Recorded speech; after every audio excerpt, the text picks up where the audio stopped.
uma ótima noite. Sintam-se todos convidados a se juntar a nós, aos domingos às 17 horas, no Centro Espírita Casa da Prece. Todos estão convidados, tá bom? Obrigado.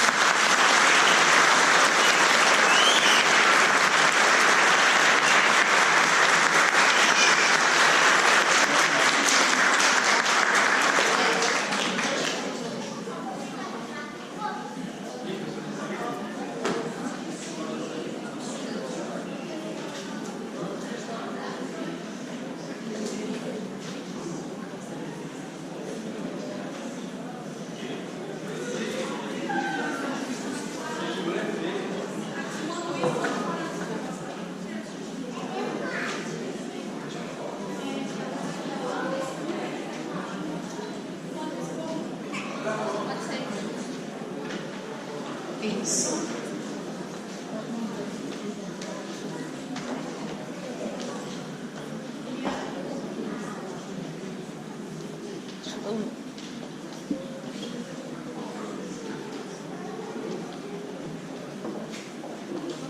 Vai ter que juntar, apertar um pouquinho assim, bem.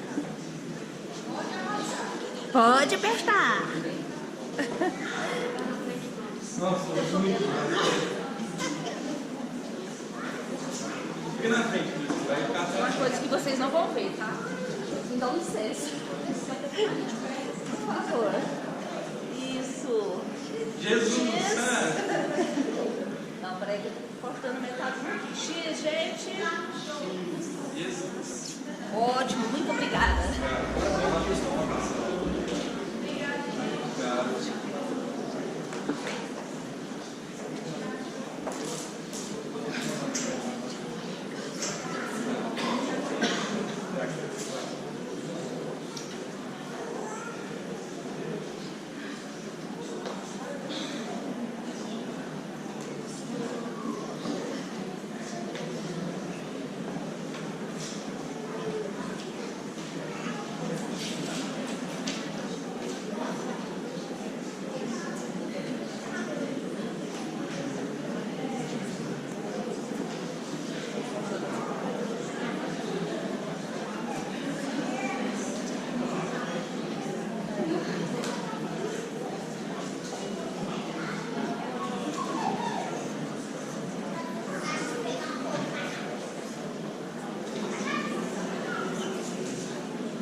Boa noite a todos. Agradecidos pela apresentação do Coral da Casa da Prece, que nos auxiliou na harmonização do ambiente. Vamos nos prepararmos para nós fazermos a nossa prece da noite, elevando os nossos pensamentos ao Mestre Jesus. Senhor Jesus, estamos reunidos em vosso nome. Permita, Mestre, que bênçãos de paz, de luz, de conforto íntimo, possa, Senhor, jorrar do seu coração generoso sobre todos nós aqui presentes, trazendo, Senhor, as bênçãos da paz, da serenidade e do equilíbrio. Nós vos agradecemos pela oportunidade de nos reunirmos nesta casa para estudarmos, Senhor, um pouco das dores da alma.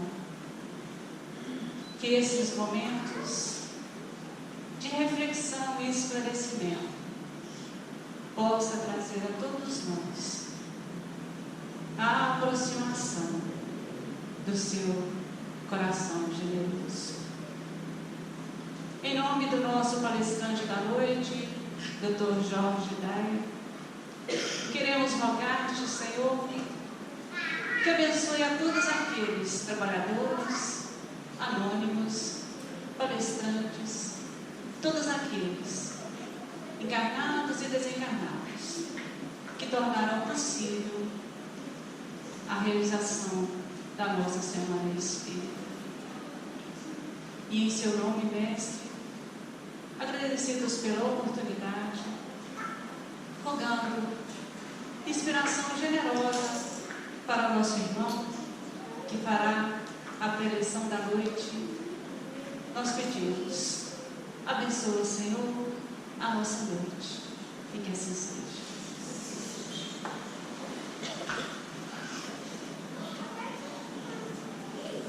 Mas ouvindo-os, Jesus disse: os são não têm necessidade de médico, mas sim os enfermos. Nessa noite, nós vamos ouvir o palestrante Jorge Cecílio Dyer Jr. Atualmente mora em Anápolis, Goiás, médico endocrinologista, mestre em saúde pela UFJF, Universidade Federal de Juiz de Fora, pesquisador clínico, diretor em gestão hospitalar do Instituto de Medicina do Comportamento Eurípides Barçanufo em Anápolis, secretário da AMB Brasil e presidente da AMB Goiás. O tema da palestra de hoje é sobre depressão na infância e na juventude. Jorge, agradecemos a sua presença, que nós possamos nos abrilhantar com as suas palavras. Nós estamos muito alegres, felizes de estar aqui nessa noite para poder aprender um pouco contigo. Obrigada. Boa noite a todos. Boa noite. Agradeço a Vanessa pelo convite. Não agradeço muito pelo tema, não, porque é um tema árduo, né? No sábado à noite. A gente vai falar de depressão na infância e na adolescência. Vou começar contando uma história. Em um reino tão próximo de nós havia um rei que era adorado por todos que no reino viviam. Ele era um rei atuante, presente, todos o tinham no coração. À noite se lembravam dele e no alvorecer agradeciam porque o sol nasceu e porque o rei estava vivo. Mas eis que um dia um grupo de homens decidiu que o rei não existia, que o seu reinado era ilegítimo. Então eles espalharam pelo povo, entre o povo, que o rei estava morto. E eles disseram: nós temos provas de que o rei está morto.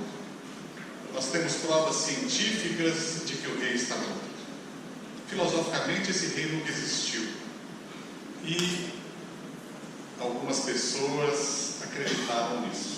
Mas eu não vim aqui para contar história, eu vou continuar essa história agorinha, porque a gente vai falar desse tema, que é a depressão.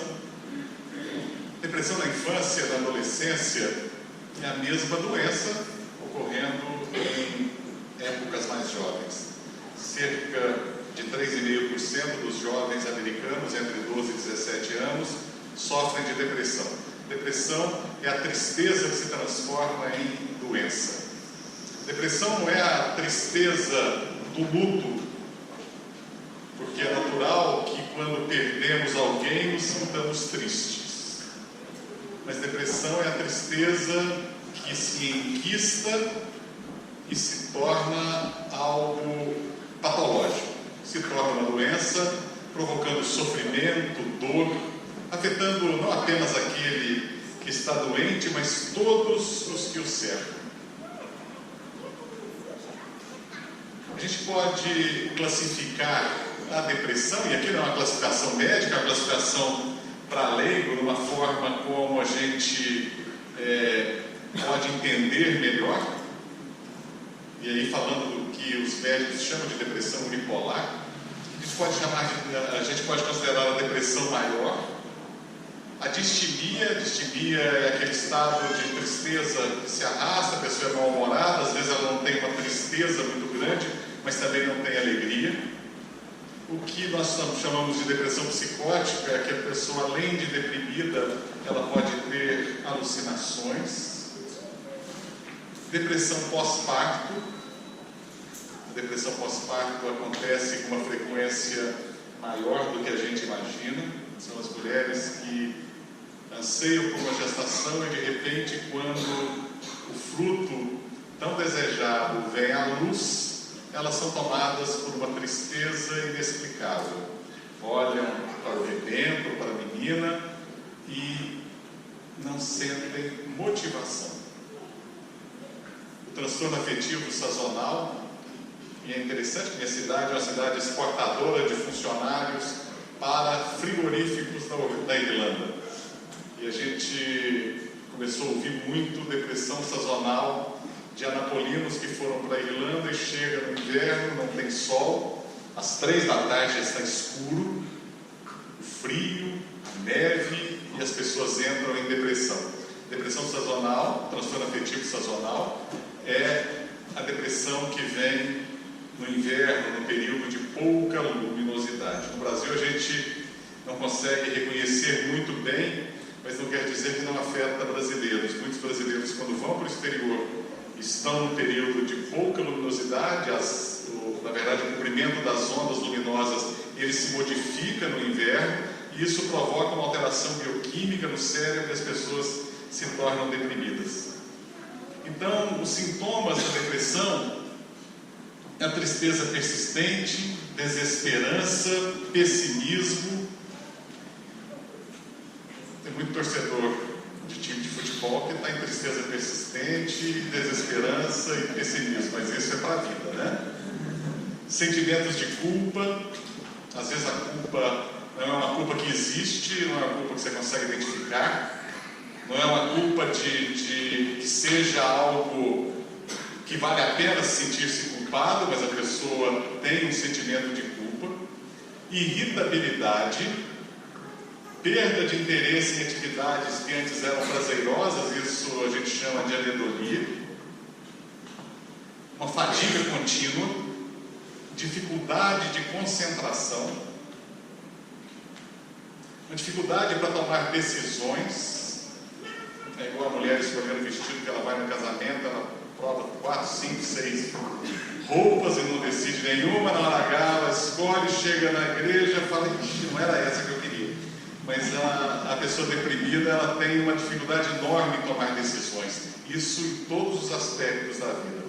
Insônia, um cansaço matinal, porque o sono passa a ser não reparador. E aí é comum a gente ouvir a pessoa com depressão dizer, olha, eu não dormi nada essa noite. E o cônjuge chega e está dormindo a noite inteira, mas é um sono que não repara, um sono que não descansa. Se a gente tem idosos em casa ou na família, a arquitetura de sono do idoso, ela é diferente. Então, a gente está cansado de ver filhos desmentindo as mães ou os pais, quando eles dizem, não dormi nada essa noite. Mas dormi a noite inteira, até rompou, é porque a arquitetura de sono do idoso, ela está modificada. A mesma coisa acontece na arquitetura de sono, do sono da pessoa com depressão. Transtorno alimentar, que pode ser uma bulimia, comer muito e depois, às vezes, se sente culpado, a compulsão, às vezes compulsão noturna, e às vezes anorexia, falta total de apetite. Pensamentos suicidas e tentativas de suicídio. Suicídio é a grande consequência danosa da depressão. Uma boa parte dos suicidas, eles estão deprimidos. E pensamento suicida, ele pode ser tão direto quanto eu quero acabar com a minha vida, ou muito sutil, como, nossa, que vontade de nem existir. Você quer morrer? Não, estou brincando. Mas a primeira frase, uma pessoa deprimida, ela diz muito. Dores persistentes, dor de cabeça, câimbras, problemas digestivos que não aliviam com as medicações habituais, tudo isso faz parte do quadro de depressão. E aqui é uma imagem, e está em inglês, vocês me desculpem, mas são os centros que ocupam papel na depressão. E aqui nós vamos ver duas imagens em que nós vemos uma pessoa, deixa eu ver se a setinha funciona aqui. Esse aqui é o cérebro de uma pessoa normal, os centros cerebrais estão funcionando, os núcleos cerebrais funcionando harmonicamente, e aqui a pessoa depressiva, o pensamento, os centros cerebrais, eles ficam como que em circuito mais fechado. Ou seja, a pessoa com depressão, ela reflete o seu estado mental no próprio cérebro. O cérebro fica deprimido, todo o corpo fica deprimido, o sistema imunológico fica deprimido, a libido vai embora. E aí muitas pessoas, muitos procuram porque acham que estão com problema de hormônio, porque não tem libido nenhuma. Muito homem chega, a gente tem atendido jovens de 30 e poucos anos de idade, às vezes até mais novos, que chegam e dizem: olha, eu não tenho mais interesse, eu acho que eu estou sem hormônio nenhum. Na verdade, a pessoa está deprimida. E a depressão, a gente tem que distinguir a depressão como doença da depressão que é motivada por outras doenças. Por exemplo, a depressão que ocorre nas pessoas que têm diabetes. 60% das pessoas com diabetes podem ter um episódio depressivo. Diabetes tipo 2, muitas vezes a pessoa tem neuropatia diabética e pode ter depressão. A depressão ela pode estar presente em doenças como o câncer. A depressão pode estar presente como manifestação no final da vida, no momento do morrer. Alguns medicamentos provocam depressão. Álcool e abuso de substâncias é uma das causas de depressão. E existe a ansiedade patológica, que hoje em dia nós não distinguimos muito da depressão. Então a depressão ela pode ocorrer na mulher, no homem, na criança, no adolescente e no idoso. A depressão na criança e no adolescente não é diferente da depressão no adulto. As populações mais suscetíveis de estarem deprimidas são a população que é adulta ou idosos, mas ocorre também em crianças tão novas, tão jovens, quanto crianças de 2 anos de idade. É mais frequente entre adolescentes, mas ocorre também na tenra infância.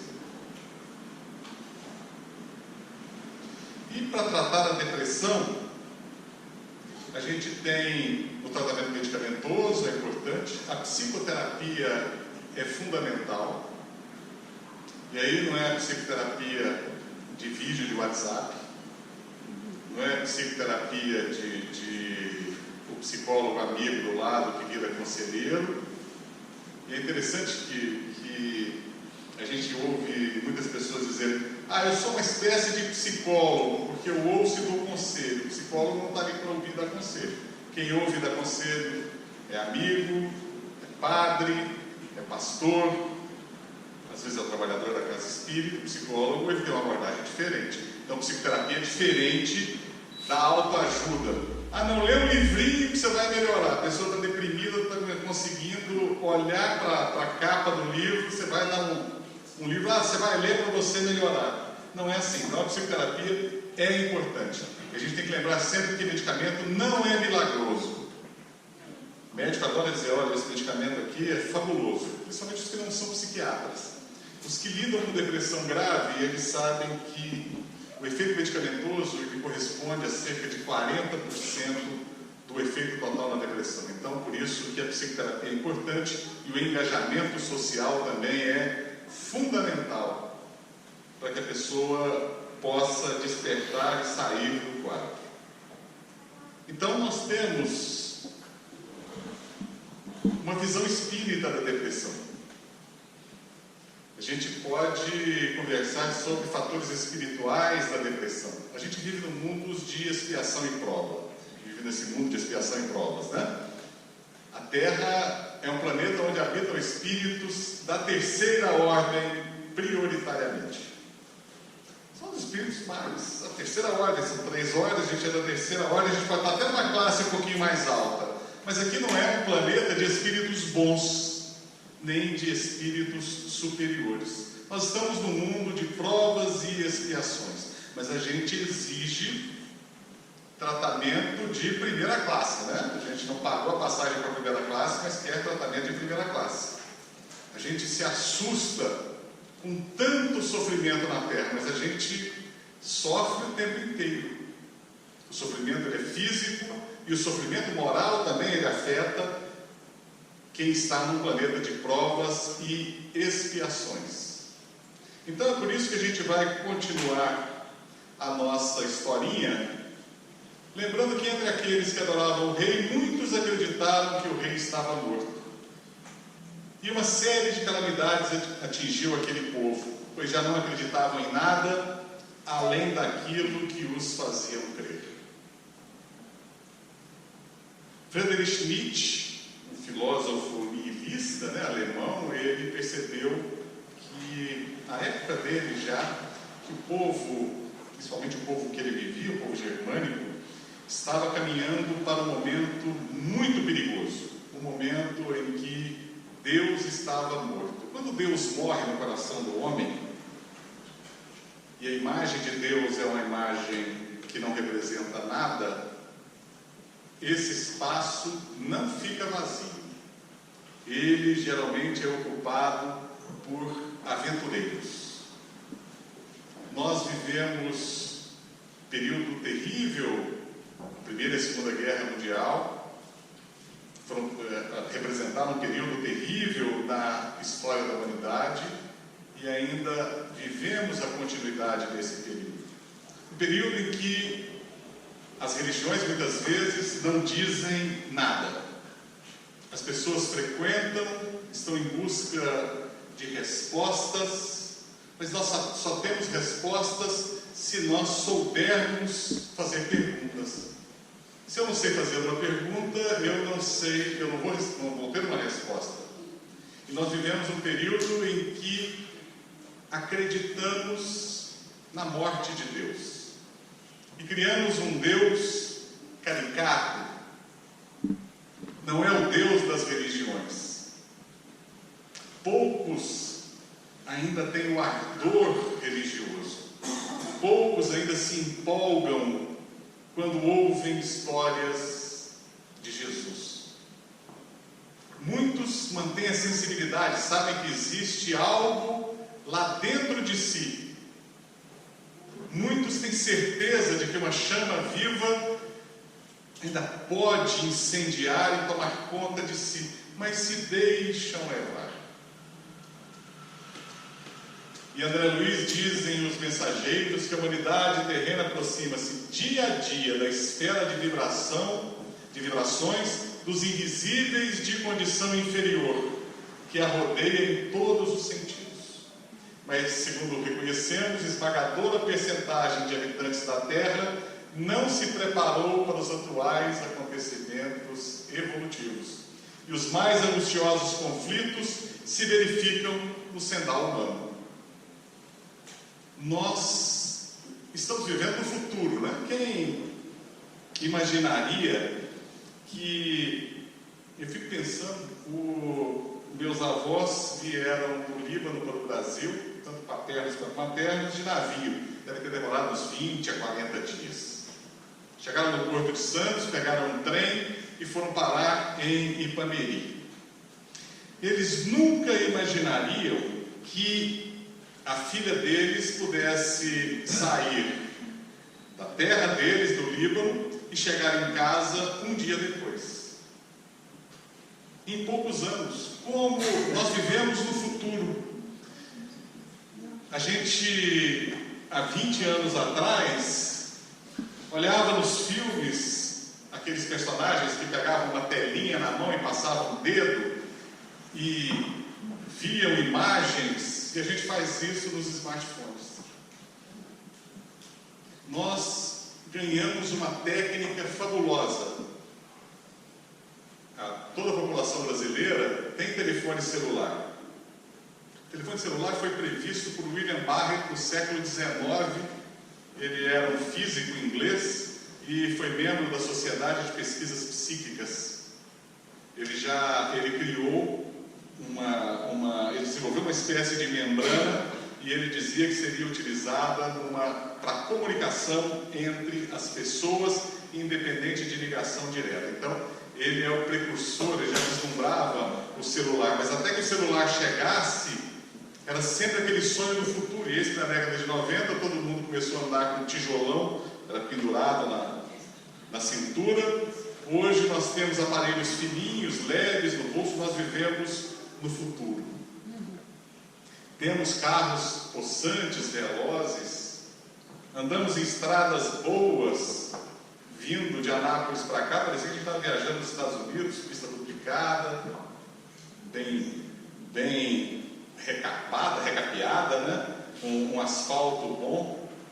Nós somos os homens do futuro.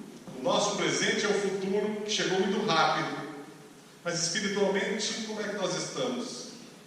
Porque os invisíveis de condição inferior, se na década de 40 eles estavam se aproximando, na década de 1940, quando André Luiz escreve Os Mensageiros, nós estamos praticamente em 2020. Eles já não estão mais próximos, já estão aqui, cutucando a gente. Eles já estão respirando muito mais profundamente o ar que nós dividimos, o nosso hálito espiritual. Por isso que André Luiz continua dizendo que não existe em país algum preparação espiritual bastante para o conforto físico. Entretanto, esse conforto tende a aumentar naturalmente. O homem dominará cada vez mais a paisagem exterior que lhe constitui moradia, embora não se conheça a si mesmo. E aí nós somos capazes de sonhar em termos tudo.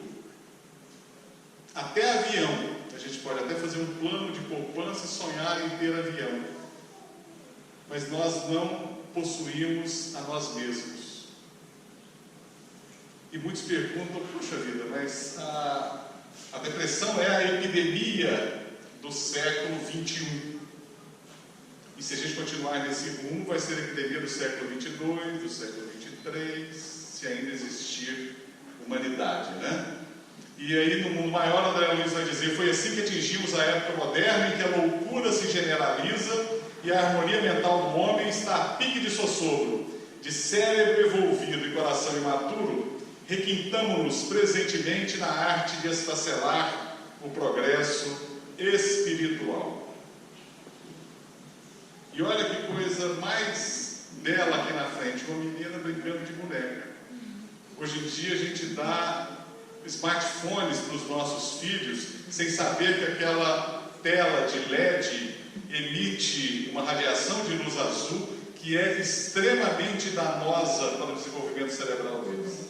A ponto de a Sociedade Americana de Pediatria recomendar que uma criança só seja exposta à luz de LED a partir dos 6 anos de idade. Mas a gente dá os iPads, os smartphones para distrairmos as crianças. A gente dá, elas vão se distrair, vão ver a galinha pintadinha. E aí os meninos conhecem muito mais, quando chegam na adolescência, conhecem muito mais Darth Vader e Luke Skywalker do que Jesus. E vão para as evangelizações e a gente faz a evangelização, mas chega no dia a dia, não tem o recall, aquela lembrança que deve ser feita em casa do que foi aprendido na evangelização. E a gente acha que a evangelização é no centro, ou é a catequese na igreja católica, ou a escola dominical na igreja evangélica, mas eles vivem em casa, eles não vivem na igreja. E aí nós chegamos nessa situação que André Luiz nos fala. E Allan Kardec, na questão 716 do Livro dos Espíritos, ele vai perguntar o seguinte: mediante a organização que nos deu, não traçou a natureza o limite de nossas necessidades, porque nós somos pessoas praticamente insaciáveis, né? Eu tenho algo que me conforta. Eu tenho um carro, puxa vida, eu estou precisando de um segundo carro. Eu tenho uma casa, mas eu queria ter também uma casa de campo. Eu peço um bom prato, eu estou satisfeito, mas só mais um pouquinho não é pecado de gula. E Allan Kardec pergunta se a natureza não nos deu o limite de nossas necessidades. Os espíritos respondem que sim, sem dúvida, mas o homem é insaciável.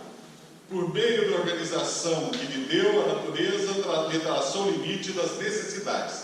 Porém, os vícios lhe alteraram a constituição e lhe criaram necessidades que não são reais. Se a gente for em a Gênese estudar a origem do mal está nas nossas paixões, que é a fonte dos nossos vícios. E aí a gente falando coletivamente, olhando a humanidade como um todo, nós criamos paixões coletivas e vivemos num mundo de ilusão. Vivemos num mundo que nós compramos, o mundo daquele que disse que o rei está morto, o mundo que diz que Deus está morto.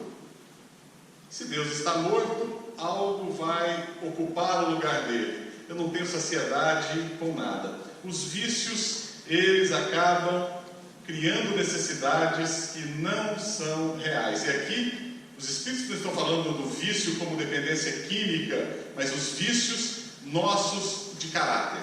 Os vícios, no caso de caráter espiritual, os vícios do nosso desenvolvimento espiritual. Os vícios que vêm das paixões. E as paixões, elas se desenvolvem na satisfação dos instintos. As paixões nos dão prazer. Porém, é um prazer fugaz.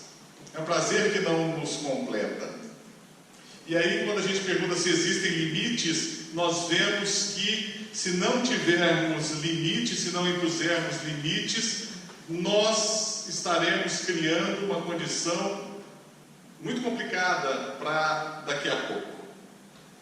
Eu tive um aluno na faculdade, quando eu ainda dava aula na faculdade de medicina, e a primeira aula, na verdade, era uma turma pequena de tutoria. Ela entrou na sala de tutoria e menina grande, bonita, mascando chiclete, mas mascando chiclete não de uma forma educada, mas boca aberta, uma orelha furada, com um buracão, uma tatuagem aqui do pescoço até a ponta dos dedos. Eu falei com ela: olha, eu acho que você vai ter dificuldade na prática da medicina, a não ser que você seja patologista ou anestesista. Ela: por quê? Eu falei: uma questão que nossa sociedade, ela não é composta apenas de jovens como você, os jovens vão envelhecer. Se você for atender alguém no consultório, entra uma senhora que está em dor e ela é recebida por uma médica que está mascando chiclete de boca aberta, um buracão na orelha, tatuagem do pescoço até a ponta dos dedos, nada contra. Mas que imagem que você está passando? Eu também não quero atender esse tipo de gente. Eu falei: então, se pode escolher, né? Não está aqui quem falou. Mas a gente perdeu o senso do próprio limite. E os pontos mais relevantes da falta de limites é que a nossa sociedade, ela vive o paradoxo da integração pela comunicação. Mas a gente começa a questionar o valor dessa integração. Estamos instantaneamente interligados com o mundo todo. Tem fatos extremamente positivos nisso tudo. Meu sogro e minha sogra acabaram de chegar de viagem. No instante que a gente chegava em Rio Verde, mandaram uma mensagem: já estamos em casa. Ufa, que alívio. Mas tem pontos negativos, né? Porque, como é interessante hoje em dia, a epidemia que nós vivemos também é de miopia, por causa de telefone. Os meninos já estão ficando míopes, dor na cervical, tendinite no dedo de tanto digitar. Mas você está fazendo o quê? Não, eu estou interligado com o mundo. Todos nós estamos interligados com o mundo na periferia e não estamos ligados a nós mesmos. Outro ponto muito é perturbador é que nossos filhos assumiram o papel de protagonistas das famílias e não são apenas membros dessa família. Eu conto sempre essa história, ainda bem que eu não contei em Rio Verde. Um amigo comprou um carro, uma Mercedes, ele e a esposa, e aí a primeira coisa que fizeram foi mandar fazer um adesivo: pertence a fulano. Eu chego e falo: o carro é seu? Não é alugado esse carro? Mas e você? Não, fulano é meu filho.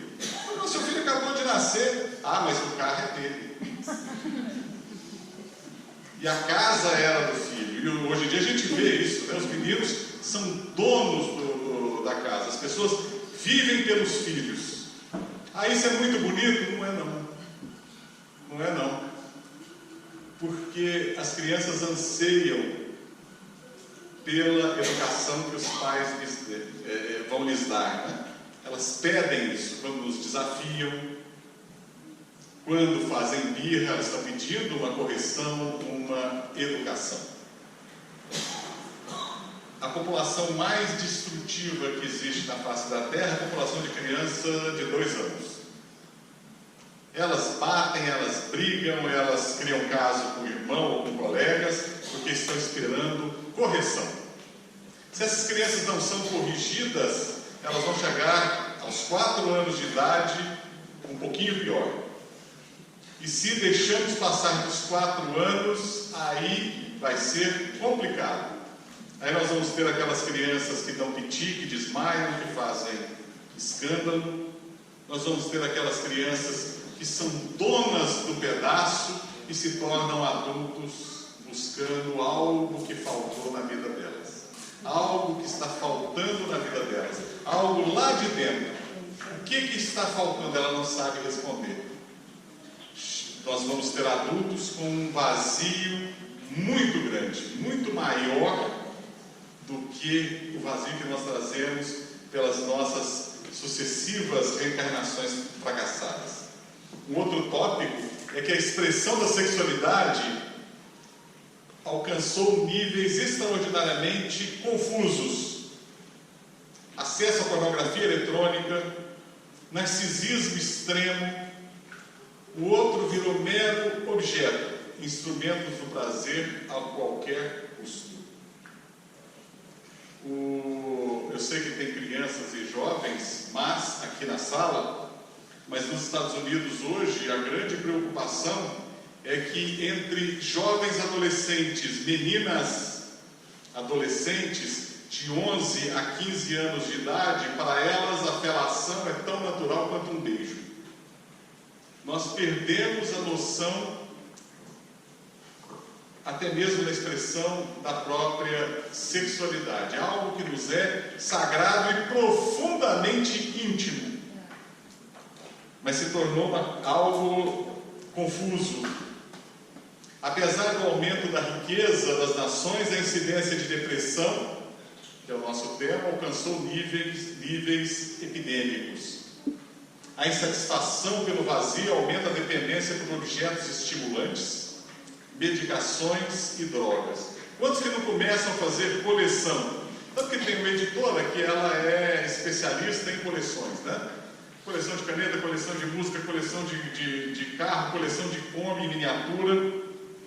Outro dia eu recebi a Planeta de Agostinho, recebi um e-mail deles e eu fiquei encantado na coleção de caminhões antigos. Nossa, eu vou fazer essa coleção. Aí eu parei e falei: não vou fazer não.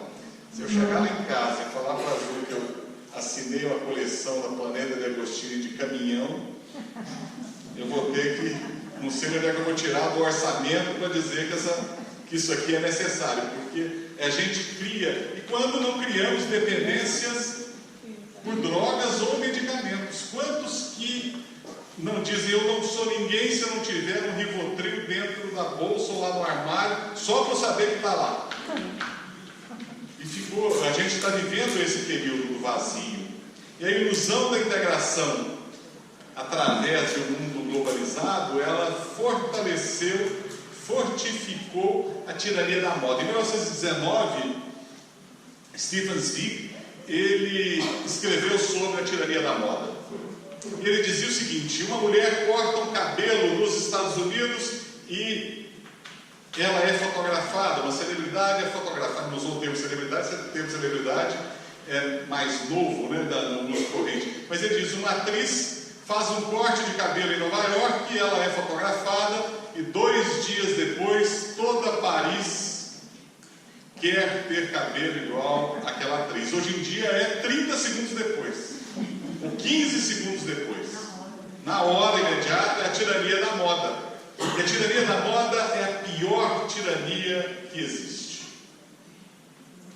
Aldous Huxley já dizia que não existe tirania pior do que a tirania do capricho. São pouquíssimos que ditam a moda. Aqueles que dizem, eu inventei uma moda, ele comprou uma ideia que lhe foi implantada. Isso não é teoria da conspiração, isso a gente fala baseado em estudos. São pouquíssimos, 6, uma dúzia de pessoas no mundo. Eles inventam e todos copiam. E aí a moda agora é ser youtuber, né? E aí nós temos crianças de 2 anos de idade que são youtubers. Velhos de 85 anos de idade que são youtubers. Aí quando a moda deixar de fazer filmes e vídeos e for outra, nós vamos ver as pessoas seguindo como um rebanho. Ser espírita virou moda, e aí nós temos casas espíritas muitas vezes cheias. A gente começa a fazer palestra, as pessoas vão ficando, eu sou meio chato em palestra, porque às vezes eu falo algumas coisas que incomodam, as pessoas vão ficando meio assim, e aí fico olhando no relógio, eu fingo que eu não estou vendo, eu estou continuando, mas porque é moda, eu vou lá no centro, é legal, está passando a televisão e tal, vou tomar um passe porque é bom. E aí a pessoa é ecumênica, eu tomei um passe, agora eu vou na missa, porque também eu sou ecumênico. Por mais que eu adore uma missa, eu estou falando de mim, eu não vou na missa porque eu sou ecumênico. Às vezes que eu vou à igreja por alguma motivação, por alguma celebração, eu aproveito todos os instantes. Mas não diz muito para mim ali dentro. Então eu não vou porque está na moda, mas muitos vão porque são ecumênicos. Está na moda ser ecumênico. E religião está na moda. É bom ter um Deus. E quem é o Deus que você acredita? Eu acredito em Deus, que é o princípio universal de todas as coisas. Mas o que é isso? Não, Deus é uma energia. Mas como é que ele representa a sua vida? Eu sei lá, rapaz, eu acredito em Deus e pronto. Acaba aí o envolvimento com a religião. E aí André Luiz, ele percebe tudo isso em Missionários da Luz, e ele nos diz: no campo vibratório da mente humana sente-se ainda o veneno das víboras ingratas, o instinto dos lobos famulentos, as ciladas das raposas, o impulso sanguinário dos tigres vorazes, a vaidade e o orgulho dos leões. Não acrediteis que semelhantes atributos sejam característicos do corpo mortal simplesmente. São qualidades que o espírito conserva em si, olvidando os patrimônios divinos. Ou seja, a gente tem conservado essas características animais dentro de nós, esquecendo do patrimônio divino que nós trazemos. E aí o Evangelho segundo o Espiritismo, ele vai nos dizer que todo homem tem na Terra uma missão, grande ou pequena, qualquer que ela seja, sempre lhe é dada para o bem. Falseá-la em seu princípio é, pois, falir em seu desempenho. E olha que esse texto é grave, essa frase é grave. Se nós falseamos a nossa missão no seu princípio, nós somos fadados a falir no desempenho. Qual é a sua missão? Deus deu a cada um de nós uma missão. Eu não consigo dizer qual é a missão da minha esposa, nem de ninguém aqui presente, e nem o maior vidente do mundo conseguiria. Se você tiver 15 segundos para estar do lado de Valdo e falar: de Valdo, qual é a minha missão? Ele não vai dizer, porque nós sabemos qual é. Eu não sei, eu estou procurando, não sei. Então, por que eu não estou ouvindo a voz que vem de lá de dentro dizendo qual é a minha missão? porque nós perdemos o contato conosco mesmo. E aí, muitas vezes, nós vemos, por exemplo, no livro Compromissos Iluminativos, que é um resumo, na verdade não é um resumo, é uma coletânea de mensagens que o Dr. Bezerra de Menezes proferiu durante reuniões do Conselho Federativo Nacional, através da psicofonia do Divaldo Franco. Numa das mensagens, o Dr. Bezerra diz que, falando para espíritas, para dirigentes espíritas, que eles, os dirigentes do plano maior, eles buscam os dirigentes à noite e levam para as escolas no mundo espiritual, para rememorarem o compromisso que eles assumiram. E mesmo assim, voltando para as lutas diárias, é muito fácil deles esquecerem. E nós então, hein? Os espíritos chegam, vamos, meu filho, vamos ali. Ou eles vêm com esse propósito, né? Olha, Jorge, vamos pegar o Jorge agora, vamos levar para a escola, para ele dar uma relembrada da missão dele. Mas eles chegam lá numa quarta-feira, depois do jogo do Flamengo, o Flamengo perdeu, e aí chega lá do lado, meu campo vibratório está vermelho e preto de raiva, e só tem que deixar esse coitado aí sofrendo no corpo. A gente não se prepara para isso, né? Então, em A Gênese, Allan Kardec vai dizer: os males mais numerosos são os que o homem cria pelos seus vícios, os que provêm do seu orgulho, do seu egoísmo, da sua ambição, da sua cupidez, de seus excessos em tudo. Aí a causa das guerras e das calamidades que estas acarretam, das dissensões, das injustiças, da opressão do fraco pelo forte, da maior parte, afinal, das enfermidades, depressão inclusive. Pelos nossos vícios, né, nossos excessos. E no Evangelho segundo o Espiritismo, o segundo tópico, deve-se, pois, entender por essas palavras, que é necessário que venha o escândalo, que o mal é uma consequência da imperfeição dos homens, e não que haja para estes a obrigação de praticá-los. Reconhece o verdadeiro Espírito por sua transformação moral e pelos esforços que em vida, cotidianamente, os esforços que faz para resistir à tentação do mal, a resistir à inclinação dos maus pendores. Ninguém nasceu destinado a fazer o mal. Por pior que tenhamos nascido, por pior condição que tenhamos vindo à Terra. Se nós fizemos um planejamento, nos arrependemos de muitas coisas, vamos continuar com muita coisa ruim, mas não temos obrigação de fazer o mal. Então, quando Allan Kardec pergunta, na questão 943, de onde nasce o desgosto da vida, que sem motivos plausíveis se apodera de certos indivíduos, o desgosto da vida é a depressão. Os espíritos respondem efeito da ociosidade, da falta de fé e também da saciedade. Para aquele que usa de suas faculdades com fim útil e de acordo com suas aptidões naturais, o trabalho nada tem de árido e a vida se escoa mais rapidamente. O trabalho aqui ele está dizendo o trabalho do espírito, o que não significa que a pessoa não deva trabalhar, né? Ele lhe suporta as vicissitudes com tanto mais paciência e resignação, quanto obra com o fito da felicidade mais sólida e mais durável que o espera. Então, ociosidade. Na questão 675 de O Livro dos Espíritos, Allan Kardec pergunta: por trabalho só se devem entender as ocupações materiais? Os espíritos respondem: não. O espírito trabalha assim como o corpo. Toda ocupação útil é trabalho. O trabalho, ele surge como uma obrigação do homem tornar-se útil. Útil a outrem, útil à sociedade, útil a si mesmo. Ociosidade equivale ao egoísmo, é privar-se de fazer o bem. Está lá na questão 643. Então, aqueles que não querem fazer nada literalmente, nem nada, eu quero gozar a vida. Eu acho bem interessante, o meu irmão terminou o curso de engenharia, ele fez no Rio, voltou para Anápolis, A gente morava junto, ele terminou, voltou um ano antes de mim, eu ainda ia ficar para fazer residência e tudo. Na verdade, terminou o curso dele de 5 anos, o meu de 6, mas ele voltou. Logo ele foi empregado na Ancol, em Brasília.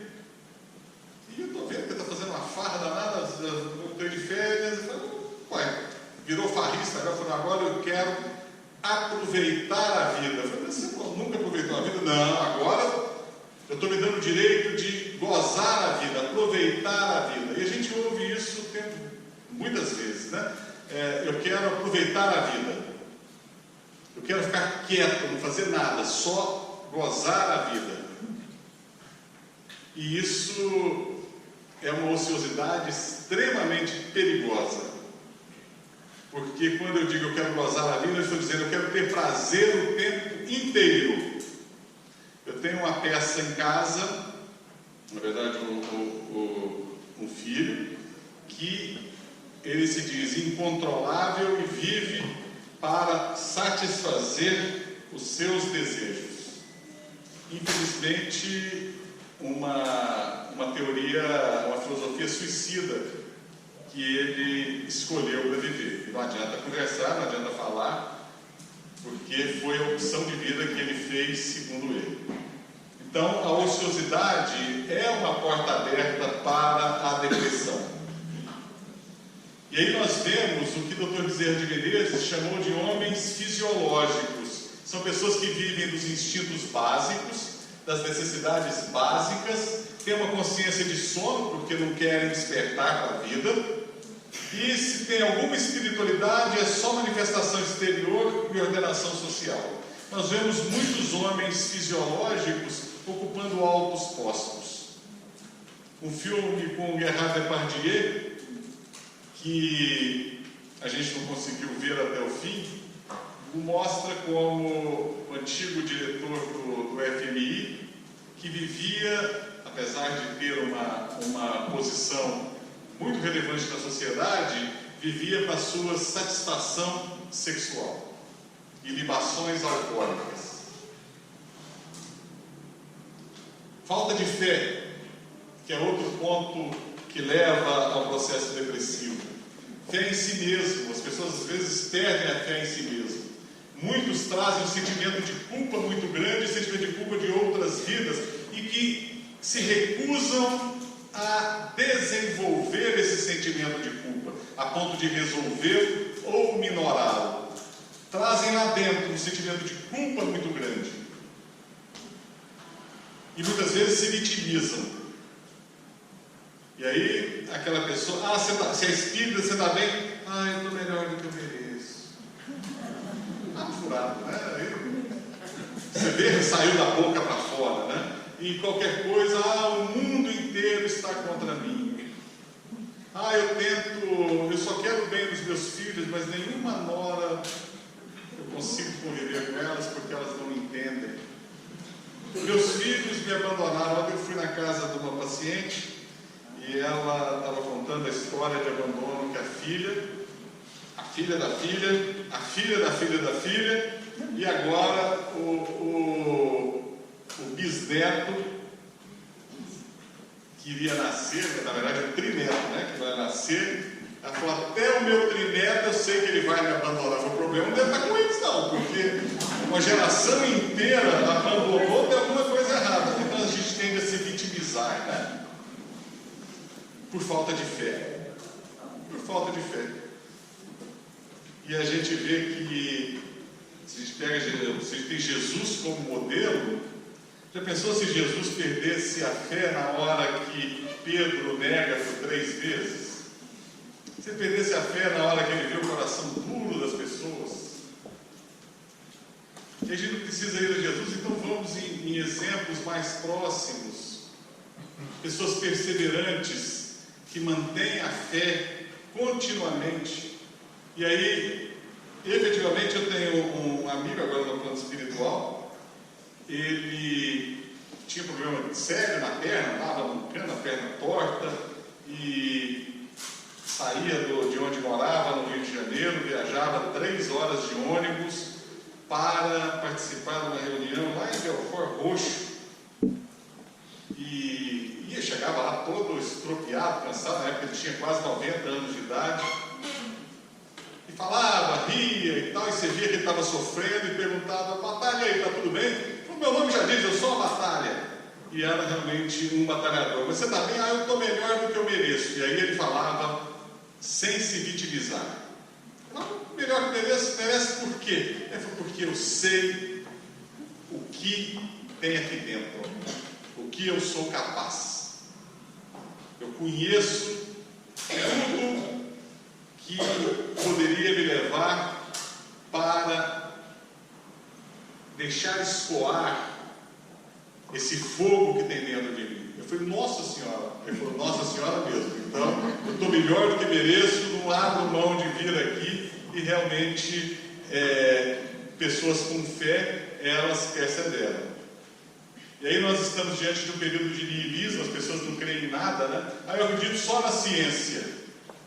E muitos dizem, e muitos empolgados chegam e dizem, a ciência comprovou a existência de Deus. A ciência não pesquisa a existência de Deus. Muitos vão na casa espírita e dizem, porque a ciência confirma o espiritismo. Talvez uma pesquisa feita por cientistas espíritas possa ter comprovado alguns aspectos da nossa doutrina, mas a gente não precisa de nenhuma comprovação científica. Quem está atrás de prova o tempo inteiro é porque não acredita, não tem nada dentro de si. Se eu estou em uma doutrina que é filosófica, de consequências morais, é porque eu acredito em Deus. Se eu não acredito em Deus, o que eu estou fazendo aqui? Se eu preciso de prova científica para a existência de Deus, o que eu estou fazendo aqui? Se eu olho e vejo a história de Jesus e eu falo, não, mas eu quero saber a questão histórica, Jesus existiu mesmo? Porque só tem referência em Flávio Joséfo, que escreveu em 70 depois de Cristo. Se eu tenho dúvidas sobre Jesus, o que eu estou fazendo aqui? Eu sou mais uma vítima do niilismo, né? Eu sou aquele que passo pelas religiões e não obtenho respostas. Na falta de fé, eu perco o olhar do outro, eu esqueço o outro, e eu perco a própria autorreferência. Eu sou aquilo que me dizem que eu sou. E com isso, a visão transcendente, ela vai para o brejo.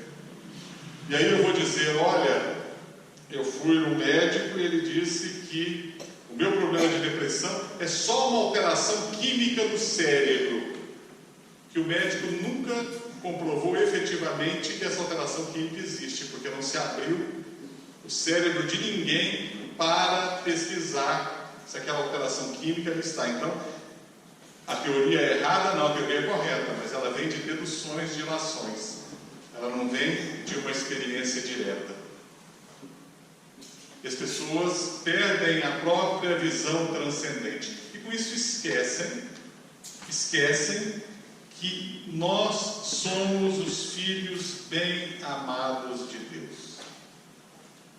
Quando nós perdemos essa visão, nós nos condenamos a vagarmos pelo mundo em desespero. Por pior que seja a nossa vida, por pior que seja a nossa condição, por pior que seja a doença que carregamos, nós continuamos sendo os filhos bem amados de Deus. E os filhos bem amados de Deus, eles são tocados pelo Pai, mas também são amassados e são lançados à terra. São lançados como semente, como sementes. E por isso que a gente fica todo estropiado, porque a gente é amassado, mas a gente continua sendo o filho bem amado de Deus. Quando eu perco essa noção, quando eu perco essa certeza, eu me entrego ao vagar do mundo sem me conhecer, sem saber o motivo. E a saciedade, nós somos pessoas insaciáveis, nós somos somos vítimas do materialismo e seus demônios, que é o consumismo. E aí, outro dia, eu estava ali pesquisando o lançamento do novo iPad. Eu falei, opa, isso aqui dá para comprar, deixa eu dar. Aí eu parei e falei, para que eu vou comprar esse aparelhinho aqui? Eu já tenho um telefone bom, pouco uso, tem um iPad lá em casa lá parado. Ah, lembrei, está com a tela quebrada. Não posso arrumar a tela. A gente é chamado para um consumismo, mas tem pessoas que vão no impulso, né? Que eu tenho que comprar porque está na última moda, e eu compro. E aí compra todos os lançamentos, consome o tempo inteiro e nunca estão satisfeitas, né? Compra o melhor carro, paga à vista, a prestação, o que for, mas chega, opa, vai sair um carro melhor, meu Deus do céu, e agora? Eu tenho que ter um carro melhor. Eu tenho o que, e a sociedade nunca tem. O sexismo, não no sentido ideológico que alguns militantes pregam, da diferença de gênero, mas o sexismo de se buscar a satisfação sexual como se fosse algo de natureza emergente, iminente e sem qualquer pudor. E aí nós vemos não apenas as novelas, onde numa novela das 6 nós vemos uma relação sexual quase que completa, mas no nosso cotidiano. E é como se torna-se algo natural falarmos, mas o meu filho de 14 anos, ele e a namorada saem, dormem juntos, é natural, é do homem. Será que é tão natural assim? Preservar o corpo como templo do espírito e preservar as forças genésicas para que elas se desenvolvam no momento certo, é uma educação que não é educação moralista ou uma educação que é algo do passado. Quando na grande epidemia de AIDS entre adolescentes, houve a proposta da Casa Branca, que à época era o governo Bush que estava à frente, de que os valores morais e religiosos da sociedade americana deveriam ser ressaltados e pregados nas escolas para que as crianças se preservassem mais e fossem mais celibatárias e deixassem para ter relação no período correto, houve uma reação da mídia assustadora, dizendo que os Estados Unidos, o país mais progressista do mundo, quer voltar à idade medieval. Engano deles, porque na idade medieval as meninas se casavam com 9, 10 anos. Hoje em dia elas têm relação e não se casam. Então, isso não é voltar atrás, isso é ir para frente. Não preciso expor meninos, eles podem aprender a se exporem em um período um pouquinho mais à frente. E poder e dinheiro, né, que caminha junto. Um ex-prefeito de Anápolis, ele era um empresário muito bem sucedido e foi nomeado prefeito. E no final da gestão dele, ele chegou para o meu pai e disse, meu pai tinha o mesmo nome que eu, falou, Jorge, o poder corrompe. Eu estava do lado, ouvi, meu pai falou, mas corrompe em que sentido? Ele falou, em todos, corrompe a moral. E nós temos essa gana pelo poder, né? E não é só o poder eletivo, o poder sobre a sociedade, muitas vezes é o poder no próprio grupo que frequentamos. Muitas vezes é o desejo de poder para que as nossas opiniões prevaleçam, né? E tudo isso leva à perda da sede de viver. Como somos insaciáveis, a consequência final é perdermos a sede de viver. O egoísmo é o vício mais radical. Pois em verdade vos digo, diz Fénelon na questão 917, que no dia da justiça será posto de lado e sofrerá pelo abandono em que se há de ver todo aquele que em si mesmo houver pensado.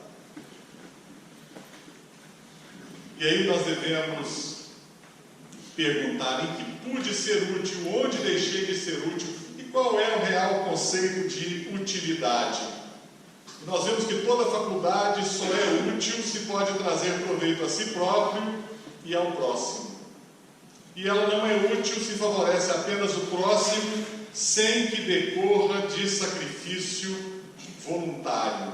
Muitas vezes nós queremos ser úteis para termos um favor depois.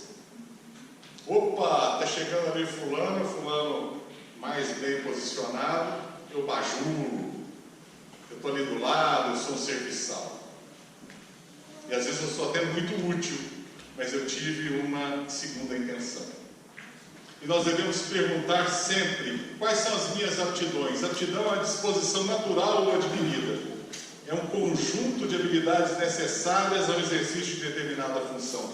Se eu não trabalho como fim útil e segundo a minha aptidão, eu não vou ser feliz. Eu posso desenvolver um quadro depressivo. O trabalho em favor do próximo deve ser um trabalho contínuo, tem limites. Oman, que é um pesquisador de psicologia positiva da Universidade da Califórnia de Los Angeles, ele estudou voluntariado e ele diz o seguinte, que até 3 vezes por semana, aqueles que são voluntários, eles trabalham e têm um retorno muito bom. Mais que isso, uma boa parte deles se fadiga e não tem utilidade nenhuma. E a gente olha, a gente fala sempre da sociedade americana, é uma sociedade materialista, é uma sociedade egoísta, é a sociedade mais filantrópica, onde nós temos o maior número de filantropos e o maior número de voluntários na face da terra. Vão porque gostam. Aqui, para a gente conseguir voluntário, é uma dificuldade, né? Nós vamos fazer um bazar. Hoje eu não posso. É algo complicado, né? Mas o trabalho em favor do próximo, ele favorece o desenvolvimento de aptidões úteis. E aí, o tratamento espírita é o amai-vos e instruí-vos, porque também de nada adianta eu ficar só no mimimi do, meu amigo, meu não sei o quê, meu abraço, não sei o quê, se eu não me instruo. Se eu venho para a casa espírita e não aprendo o espiritismo. E aprender o espiritismo não é decorar as questões do livro dos Espíritos. Aprender o espiritismo não é ler toda a obra básica, todo André Luiz, Ivone Pereira. Eu já li as 400 obras de Chico Xavier, não é isso. Aprender o espiritismo é modificar o nosso pensar. É aprender a pensarmos com o horizonte da vida eterna, das reencarnações sucessivas, da solidariedade dos mundos, da comunicação entre os espíritos. Isso é aprender o espiritismo, aprender a ter o pensar espírita. Na casa espírita eu tenho a oportunidade da promoção social. Lá eu recebo a prece, eu tenho a fluidoterapia, o passe, a água fluidificada, e lá eu tenho a desobsessão. E aí Chico vai dizer que a depressão decorre do sentimento de culpa adquirido em vidas passadas e deve ser tratado durante toda a existência pela dedicação ao próximo. O Chico disse isso para a saudosa e querida doutora Marlene Nobre, numa conversa particular que eles tiveram. Então, só para rememorar, todos os nossos excessos, as nossas paixões que vão nos provocar prazer, saciedade, gozo, acabam provocando loucura.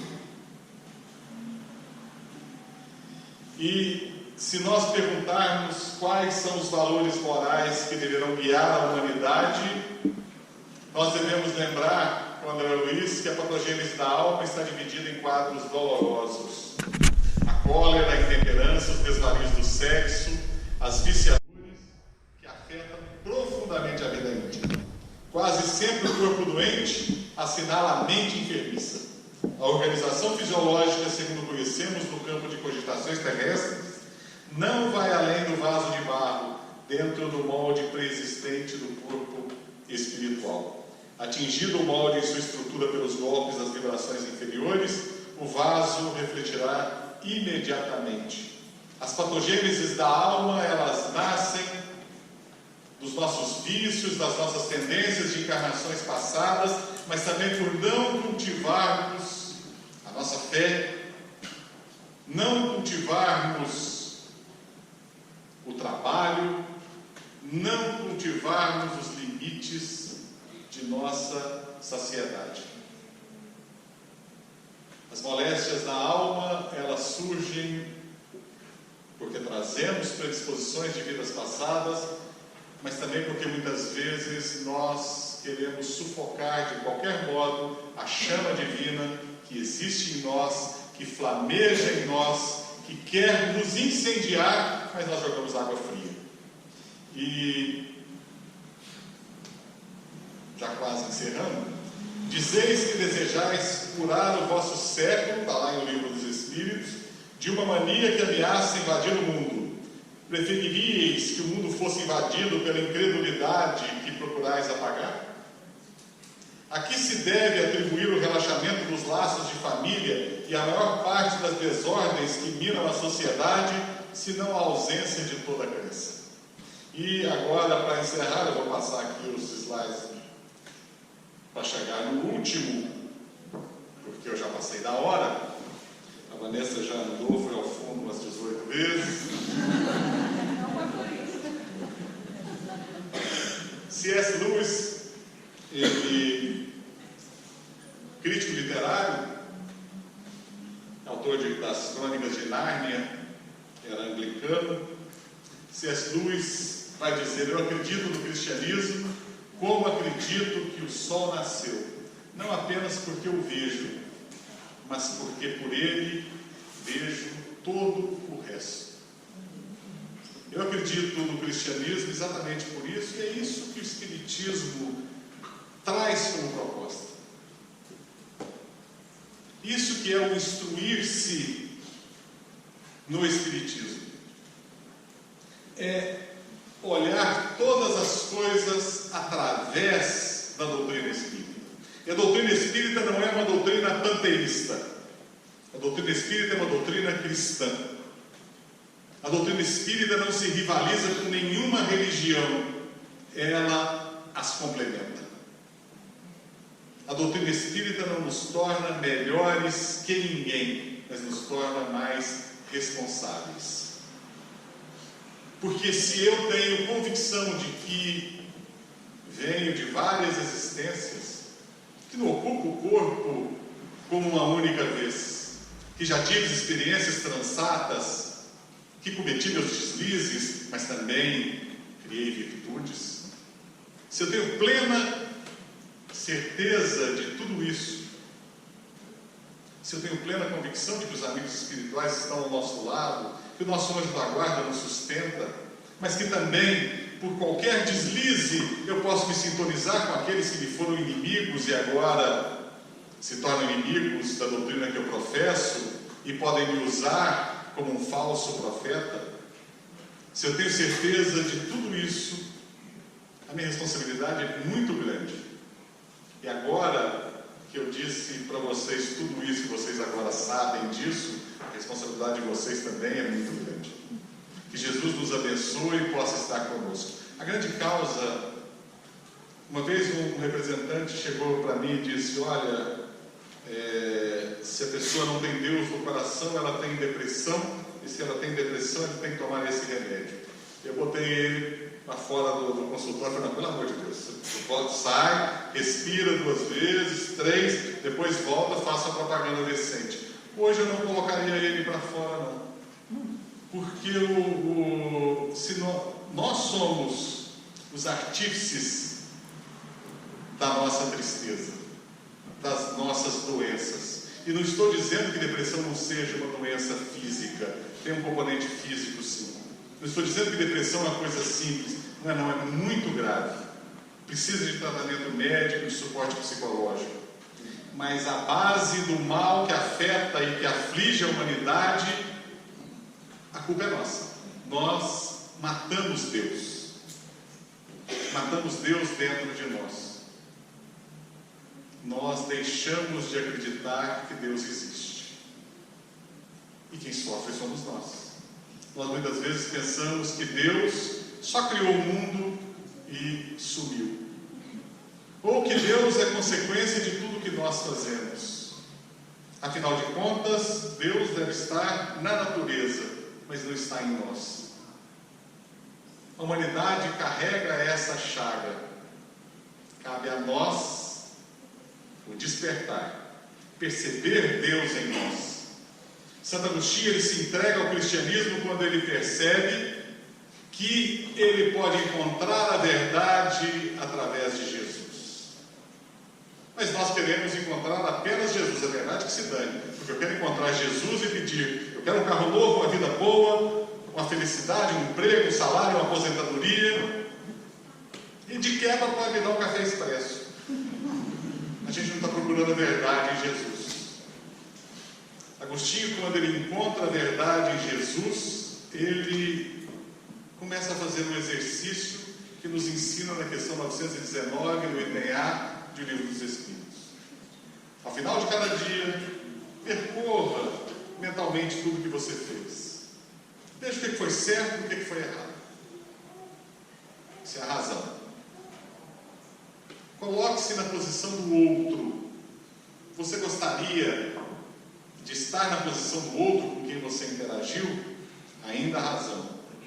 E aí ele vai mais além.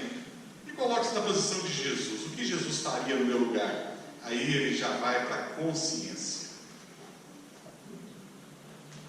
Se Jesus estivesse no meu lugar, o que ele faria? Eu só consigo pensar em Jesus se eu deixá-lo viver dentro de mim. Muitas vezes, com toda a depressão que eu carrego, se eu ainda guardo um espaçozinho para Jesus, eu estou vencendo. Então, que o nosso Mestre esteja conosco em nossas almas, em nossas vidas, e nos conduza para o lugar que nos é reservado, o lugar de filhos amados de Deus. Jesus, ao ser batizado, diante de João Batista, nas águas do Jordão, ao final, quando o Batista anuncia que ele batizava com água, mas aquele iria batizar com fogo e com o Espírito, os céus se abrem e a voz é ouvida: este é o meu filho bem amado.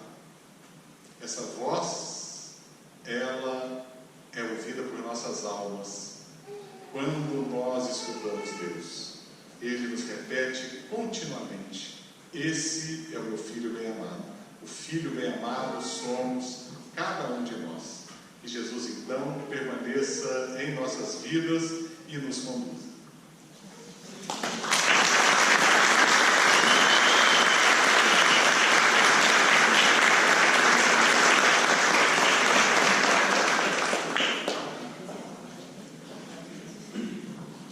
Bom, gente, agora eu vou convidar a tia Eliane Ribas para fazer oração. Ela fica fugindo, gente, fazer oração.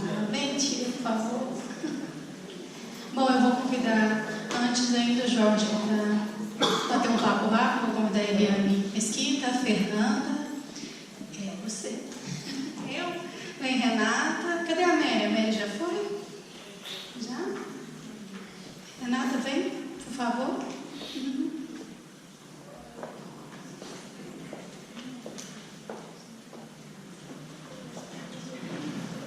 Estava chamando ele, desculpa.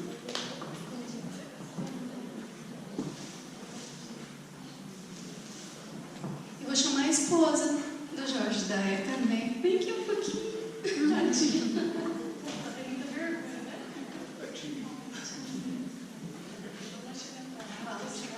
né?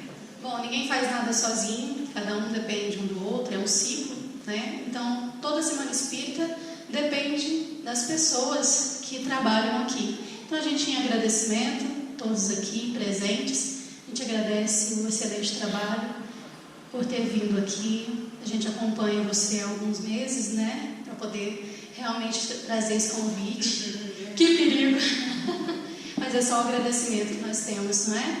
A Fernanda, que é vice-presidente, a Eliane Mesquita, que é a presidente. Nós somos do departamento de evento, e a tia Riboso mais a Lisa são o pessoal do departamento de palestra. Só agradecimento a você e sua esposa querida ali por ter acompanhado. E muito obrigada, tá bom? Boa caminhada. Aqui é um presentinho singelo, tá bom? Mas é de coração. E nós entregamos aí embaixo agora, tá bom? Nós vamos fazer oração, gente, pra gente encerrar o nosso trabalho de hoje. Vamos aproveitar a sintonia que foi preparada durante todo esse tempo para o nosso irmão. Agradecer a Deus, ao seu anjo da guarda que nos trouxe aqui, Jorge, que ele possa te iluminar o caminho sempre, para que possa levar a todos aqueles que estão buscando uma luz, os teus ensinamentos, as tuas palavras que nos chegaram ao fundo do coração. E assim vamos buscar Jesus dentro de nós, porque nós não estamos matando, nós queremos que Ele renasça dentro de nós, que nós possamos fazer este caminho e encontrar Deus, esse Pai que vive em nós, através das nossas atitudes, dos nossos pensamentos, que possamos deixar a tristeza de lado, encontrar a alegria de viver, a alegria de estarmos aqui reunidos neste sábado à noite, um sábado abençoado, tão fresco, com a chuva que nos trouxe a leveza. E assim nós pedimos a todos aqueles que se encontram na nossa casa, buscando auxílio, buscando esclarecimento, que possam retornar aos seus lares, envolvidos pelo carinho dos mentores espirituais responsáveis pela casa, envolvidos pelo manto de Maria, nossa Mãe Santíssima, mas principalmente envolvidos pelo amor de Deus em nossos corações. Que assim seja. Antes de ir embora, pessoal, lembrando que no próximo domingo nós teremos um encontro maravilhoso com os jovens, que é o Restart com Jesus. Então, estendo esse convite para os jovens, as famílias de vocês, eu estou vendo alguns jovens presentes, para jovens de 12, no máximo 30 anos. É para que os jovens mais experientes limitam os nossos jovens, adolescentes, para participar com a Adilson Salles. Nesse encontro, nessa tarde, que vai ser aqui no Eurípides, das 13 até as 18, nós vamos ter a presença, a participação do Adilson Salles. Ele é um orador espírita, ele também é um médico que psicografou alguns livros da infância e da juventude. Então, nós vamos ter essa oportunidade ditosa de ter um bate-papo com ele, para que a gente possa esclarecer essa juventude que tem passado por desafios muito grandes e não sabe lidar com tantas informações que estão encontrando. Então, temos convites para que eles possam ter essa oportunidade ditosa, maravilhosa na vida deles. Próximo domingo aqui no centro, tá bom? Peçam para fazer a inscrição no site cebrv.com, só para a gente ter uma noção de quantos jovens estarão presentes. Obrigada, bom retorno a todos, tá? Tchau, gente. Beijo para amanhã.